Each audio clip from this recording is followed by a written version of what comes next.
তো বন্ধুরা সব কেমন আছো? আশা করি সব ভালো আছো। তো অনেক দিন পর আবার একটা ভিডিও নিয়ে এলাম। তো আজকে রাত্রের সিন। তো ফাইনালি আমি দুর্গাপুর থেকে একটা পেশেন্টকে বাঁকুড়া টাউনে ছাড়লাম। তো টাউন থেকে এখন বেরোচ্ছি, আর এখন টাইম হচ্ছে রাত্রি 9:10-20 টাইম হয়েছে। আর কেবিনের মধ্যে লাইট নেই, এই জন্যই আমি নিজের ফেসটা দেখাতে পারছি না, তো রোডটাই দেখাচ্ছি। তো বাঁকুড়া থেকে দেখি কতক্ষণ সময় লাগছে। আর অলরেডি এর আগেও অনেক ভিডিওতে আমি দেখেছি বাঁকুড়া থেকে দুর্গাপুর সময় কতক্ষণ কি লাগছে না লাগছে, আগে কন্টিনিউ ভিডিও ছেড়েছিলাম। তো অনেক দিন পর ভিডিওর ইন্টারেস্টটা এলো আবার। তো এরপর থেকে কন্টিনিউ ভিডিও আসবে, তোমরা সাথে থাকবে। যেরকম ভালোবাসা আগে দিয়েছিলে সেরকমই ভালোবাসা আশা করি পাবো তোমাদের কাছে। তো চলো বন্ধুরা ভিডিও শুরু করা যাক। তো চলো কন্টিনিউ। আমি চলে গেছি এখন, মানে কোন জায়গাতে এসে গেছি, মানে সুতিঘাট ঢুকছি।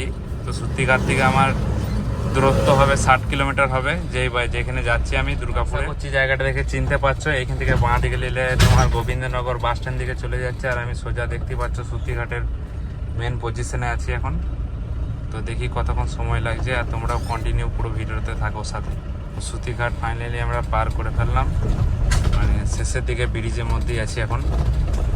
তার সময় ভাবছিলাম যে ভিডিও করব, কিন্তু ভিডিও করতে পারিনি। এই জন্যই মানে পেশেন্টের অসুবিধা যাতে না হয় তার জন্য ভিডিও আমি করিনি। আর যাওয়ার সময় ফাঁকা গাড়ি খালি গাড়ি আছি, তাই ভিডিওতে তোমাদের দেখাচ্ছি যে কতক্ষণ সময় কি লাগছে না লাগছে।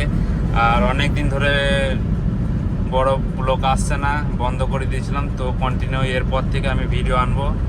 তো চলো, তো হ্যাবির মোড় চলে এলাম। বাঁ দিক থেকে হ্যাবির মোড় চলে যাচ্ছে, আর আমি সোজা বেরিয়ে যাবো। থেকে পেট্রোল পাম্পটা দেখছো, এই পেট্রোল পাম্পটাতে মাঝে মাঝে তেল আমি এখানটা থেকে নিই। তো এখন তো তেল আছে, অসুবিধা নেই। আসার সময় ভোট নিয়েছিলাম ওই দিক থেকে। আর রোডটা অনেক খারাপ হয়ে গেছে, যত বড় গাড়ি যাচ্ছে এই রোডেই। তো রোডটা অনেক ডিস্টার্ব হয়ে গেছে, অনেক গর্ত আছে, দেখে দেখে চালাতে হবে। দেখতে পাচ্ছ গর্ত। গাড়িগুলো আসছে, এইগুলো খড়গপুর থেকে কাঁচা গুলি নিয়ে আসছে। তো খড়গপুর রেশমি থেকে গুলিগুলো নিয়ে যায় দুর্গাপুর, রানীগঞ্জ, এইসব জায়গাগুলোতে কারখানার মধ্যে খালি হয়। এই যে গাড়িগুলো মালগুলো নিয়ে যাচ্ছে, আয়রন স্পঞ্জ আয়রন নিয়ে যাচ্ছে। তো চলো, এমনিতেই দেরি হয়ে গেছে। তারপরে আবার মাকুড়িগ্রাম পার করার পর খাবার খাবো এখানে হোটেলে। লেট করা যাবে না, টাইমে খাবারটা খেয়ে নিতে হবে। রাত্রে তো রাস্তা অন্ধকার ছাড়া কিছু দেখাতে পারবো না তোমাদের, কিন্তু তাই দিনে হলে ভিডিওটা ভালো হতো। তো কিছু করার নেই, আমাদের তো বেশিরভাগ রাত্রের দিকেই কল হয়। তো পেশেন্ট থাকাকালই তো দিনের বেলায় পেরিয়ে গেছি, কিন্তু তখন তো আর ভিডিও করে দেখা সম্ভব হচ্ছে না। তো এইটা একটা শ্মশান আছে, শ্মশান পার করছি। ফাঁকা জায়গার মধ্যে শ্মশানটা রয়েছে। আর এই রাস্তার বাঁকুড়া রোডের মধ্যে লাইটেরও কমই আছে, মানে গাড়ির আলোতেই দেখতে হবে। তাছাড়া তো রাস্তাতে আলো কিছু নেই, আলো থাকলে তো অসুবিধা হতো না, রোডটা আরও খুব সুন্দর বোঝা যেত। আর এখন পর্যন্ত 157 কিলোমিটার গাড়ি চালিয়েছি টোটাল দুর্গাপুর থেকে। মানে বুঝতেই পারছো, এক সাইডে 100 কিলোমিটার গেছিলাম। মধ্যে এত কষ্ট হয়ে গেছে, মানে এক হাতে গাড়ি চালানো একটু সম্ভব হচ্ছে না। তো বুঝতেই পারছো, কিছু করার নেই এইভাবে।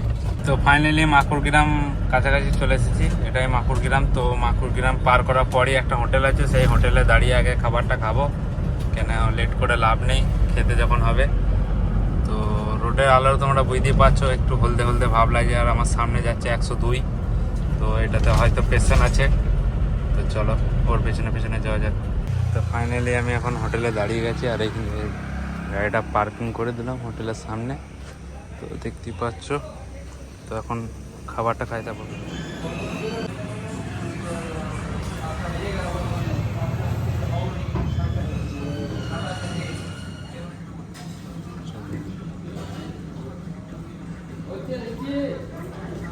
বন্ধুরা ফাইনালি আমি চলে এলাম আইকি সিটি, আর আইকি সিটির ভিতরে আছি এখন।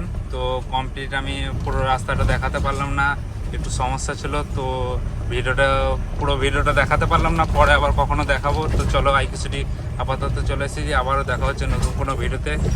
চলো টাটা।